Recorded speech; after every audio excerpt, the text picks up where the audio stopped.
გვაქვს ასეთი ძალიან ცნობილი ექსპერიმენტია ფსიქოლოგიაში დასავლელი უსუსურების ექსპერიმენტი სალიგმანის ექსპერიმენტი ქვია ამას. და აი მაგის გამოყენებით გააკეთა ერთი ცვლილება 13 წლის ბავშვებთან. აი ამ ჩამორჩენილ სკოლაში მასწავლებელი F-ის ანუ ორიანის მაგივრად ბავშვებს უწევდა not yet. ხო, აი ერთი მარტივი ფრაზა. რა მოხდა იცით? ამ სკოლის ბავშვებმა ნაციონალურ ტესტებში Microsoft-ის სკოლის ბავშვებს აჯობეს.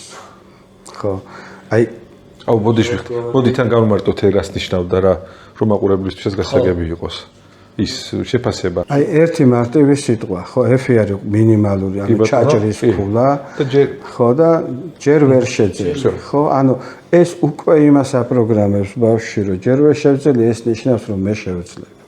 და უკვე აი ასე პროგრამირდება. ხო, მეორე ექსპერიმენტით ისევ ამ კეროლ დვეკის იყო ასეთი, რომ ბავშვებს ხო ჯგუფი ერთ ჯგუფს აძლევდა დავალებას და აქებდნენ, მეორე ჯგუფს არ აძლევდნენ შეფასებას, მესამე ჯგუფს ბავშვებს 25 ბავშვიანი ჯგუფი იყო.